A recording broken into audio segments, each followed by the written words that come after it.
Hello, magandang umaga sa lahat at sa aking mga subscribe. Thank you very much for subscribing me. And I'm glad, I am thank for lahat sa nag-subscribe sa akin. Nagpapasalamat ako dahil kahit papaano meron naman akong tiny subscriber. Well, anyway mga basic ko. Ngayon, kaya naman ako nandito at pag-uusapan natin at i-share ko po sa inyo yung ating pong orchids. Very important. Doon po sa mga lover orchids ay ito pong i-share ko na to ay very important po mga basic ko. Baka po makakuha kayo ng idea sa akin. Kung talagang lover kayo ng orchids. So lahat po ng lover orchids dyan, ito po ako para po i-share ko sa inyo yung pong talagang naging experience ko mula 2010 mula 2012 mga basic ko until now 2005. Okay, so ngayon i-share ko po sa inyo. Una mga basic ko, pag gusto nyo po na talagang pagsasawaan nyo yung flowers ng orchids nyo, kailangan nyo po bumili ng without flowers. Kayo na lang po yung magpo-flowers sa kanya. So ngayon, ito po ay isi-share ko po sa inyo. Tulad nito mga basic ko, ako po mismo ang nagbigay sa kanya ng flower mga basic. Okay, so isi-share ko po.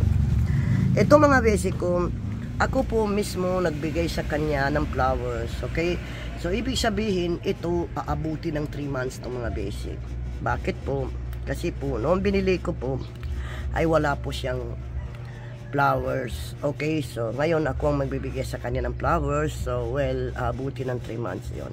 Ngayon, na-counter na ba nyo na bumili kayo ng orchids na with flowers? Ngayon, magtataka kayo. Ito very important to para at least meron kayong idea galing sa akin. Ngayon, once na bumili kayo ng orchids na may flowers na po, okay, so, siyempre, magtataka kayo pag once na nasa loob na po ng iyong bahay, kung saan nyo po pinatubo yung orchids nyo na may flowers na, magtataka kayo kasi naglalanta po yan. Una, kaya po naglalanta yan mga basic ko, kasi doon po sa pinanggalingan ng binilihan nyo ay 24 hours po yan nakasagip ng bright at temperature na napakaganda. Okay? Ngayon, kaya po pagdating sa bahay nyo ay naglalanta po siya dahil gawa na nga ng nag-a-adjust siya ng temperature. Sana po maintindihan nyo yung paliwanag ko kasi mahirap po, hindi tayo marunong mag-Tagalog ng todo. Okay? So, kaya po naglalanta yan kasi po ina-adjust niya po yung temperature po niya pagdating sa iyong lugar. Okay? Ngayon po, kapag bumili po kayo ng orchids na wala pong flowers, mga basic ko, kayo na po yung magbibigay ng flower. Yan po yung talagang abuti ng 3 months. Bakit po ba? Kasi una, alam na po ng orchids yung temperature. Na steady na po yung temperature niya doon sa lugar mo. Ngayon, tulad ng sinabi ko, kapag bumili naman kayo ng orchids na may flowers na hindi po abuti ng 3 months yan mga basic ko, kasi po nag-adjust po siya ng temperature. Kumbaga sa tao, nag-adjust po siya ng lugar. Okay?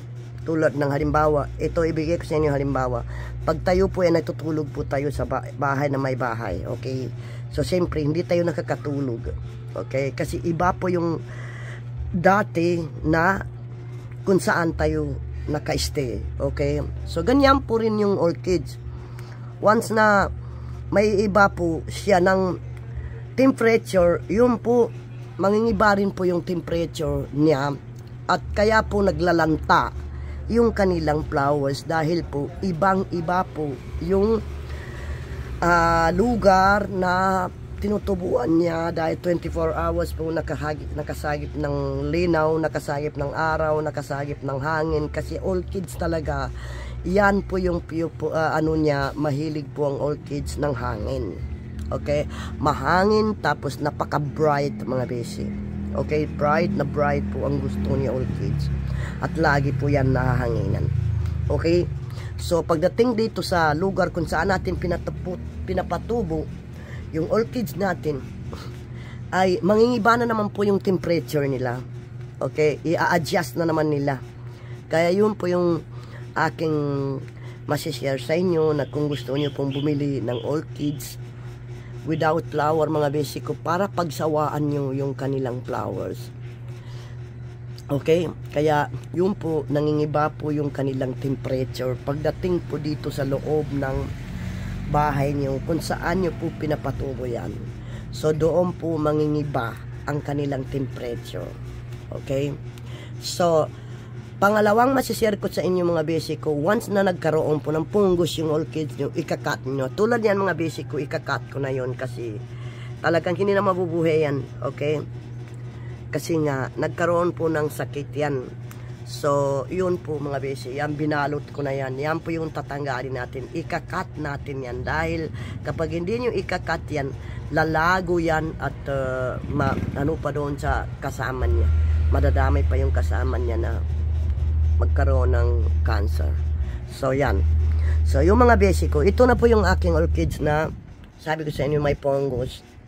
Ang paraan dito mga basic ko sa may fungus na ganito, huwag nyo po muna diligan. Okay? Huwag nyo po muna diligan dahil once na nalagyan na ng tubig dito mga basic ko, diyan po mabubulok yung orchids nyo. Okay? So ngayon, ayan, hindi ko na po dinidiligan to at nakikita naman nyo sobrang dry na dry po siya. So, saka na lang to kasi balak ko nga po itong i-report mga basic ko. Kasi kita naman nyo, luman-luma na po yung kanyang ano. At nakikita naman yung mga basic ko yung aking, yan, tinulungan ko yan mga basic ko kasi may fungus yan. So, ngayon, okay na may grow na siya. Ayan. Yan ang sinasabi ko sa inyo na tanggalin nyo po yung may fungus. Ikakat nyo. So, hindi ko po patagalin ang aking sinabi.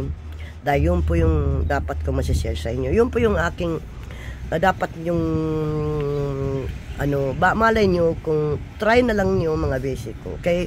Try nyo bumili ng orchids without flower. Kayo na lang po magbibigay ng flowers sa kanya. Dahil kapag magpa-flowers na po yan mga basic ko, bibigyan ka po niya ng napakagandang flowers. Pangalawa, abuti ng 3 months yan mga basic ko. Dahil yung lugar po kung saan nyo po pinapatubo yung orchids nyo, yun po yung anuin niya, i-stay din niya na maging experience niya na temperature. Okay? Kaya po aabuti ng 3 months yan. Kaya yun po yung sagot ko doon sa mga bakit po ba naglalanta yung orchids natin kapag bumili po tayo ng bulaklak na, may bulaklak na, tapos pagdating sa bahay hindi nagtatagal, patay, naglalanta kasi po iba po yung temperature ng pinanggalingan niya at temperature dito po sa ating pinapatubuan ng orchids mga basic. Okay? So yun po yung masishare ko. Hindi ko na po patagalin, hanggang dito na lang at magpapasalamat po ako doon sa mga lahat ng subscribe ko. Thank you very much sa lahat na subscribe sa akin. Sana po pagpalain kayo ng Diyos at all of us, bless of us. Amen. Bye-bye.